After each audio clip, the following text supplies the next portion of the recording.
ஏதாவது ஒரு முக்கியமான நாள் அவர் மறந்துருக்காரா சூர்யா சார்? இல்லை, எல்லாமே கரெக்டாக ஞாபகம் வச்சிருப்பார். நான் சொன்னால் ஆர்டிஃபிஷியலாக இருக்கும், பட் நிஜமாவே அப்படிதான். ஹீ இஸ் ரியலி ரியலி ரொம்ப பர்ஃபெக்டாக இருக்காங்க எல்லா விஷயத்தில். ஒரு as an actor, as a father, husband, எல்லா விஷயத்தில் எனக்கு ஒரு கம்ப்ளைண்ட் கூட இல்லை. இது வரைக்கும் ஐ திங்க் ஒரு சண்டை கூட போடுறதில்ல. ஆமா, 12 years வந்ததில்லை, அது சொல்லக்கூடாது. But touchwood. Yes, yeah, very nice, very nice. Suriya sir as a father எப்படி? ரொம்ப பர்ஃபெக்டாக இருக்காங்க ஆஸ் அ ஃபாதர்.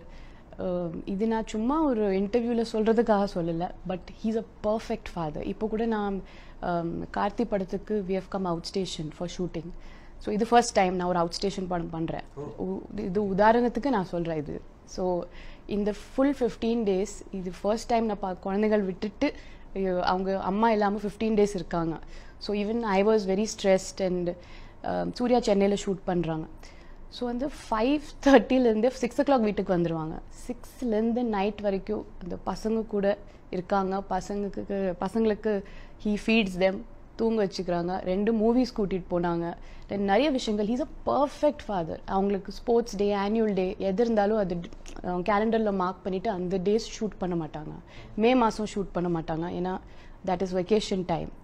ஸோ இது ஹீஸ் ஆல்சோ டூயிங் இட். ஏன்னா அவங்க சூர்யா லவ்ஸ் சில்ட்ரன். ஸோ ரொம்ப பர்ஃபெக்டாக இருக்காங்க.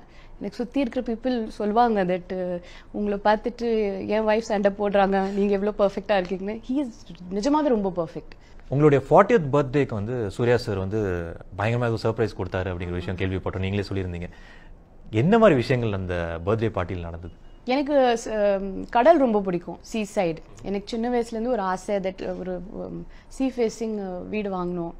ஸோ ஜென்ரலாகவே எனக்கு இந்த சவுண்ட், இந்த பீஸ் ரொம்ப பிடிக்கும். So he knows that. So அதனால தான் ஒரு பீச்சில் சும்மா only close friends and full family வச்சுட்டு அது ஒரு பெரிய செட்டு மாதிரி ஒரு டெக்கரேஷன் பண்ணிவிட்டு family dinner and music and சில விஷயங்கள், ஸ்பெஷல் ஆக்டிவிட்டீஸ் வச்சாங்க. ஒருத்தர் வந்து இந்த ஃபேஸ் ரீடிங் பண்ணுவாங்க, ஃபியூச்சர் சொல்லுவாங்க, அந்த மாதிரி சில வெரி நைஸ் சர்ப்ரைஸ் திங்ஸ் வருது. பட் மெயினாக அந்த பீச்சில் he had done a very romantic setup and family and friends, close friends மட்டும். அண்ட் அவர் பண்ண ஏதாவது ஒரு விஷயம் வந்து உங்களை ஆனந்த கண்ணீர் வர வச்சிருக்கா உங்ககிட்ட இருந்து? நிறைய விஷயங்கள். நீங்கள் மெயினாக கேட்டிங்கன்னா கல்யாணம் பண்ணுறது ரொம்ப சப்போர்ட்டிவாக இருந்துட்டு he was with me throughout. கல்யாணத்துக்கு அப்புறம் கூட he is the most supportive husband. So எந்த விஷயம் இருந்தாலும் he's ஒரு பில்லர் மாதிரி பின்னாடி நின்றுட்டு இருப்பாங்க.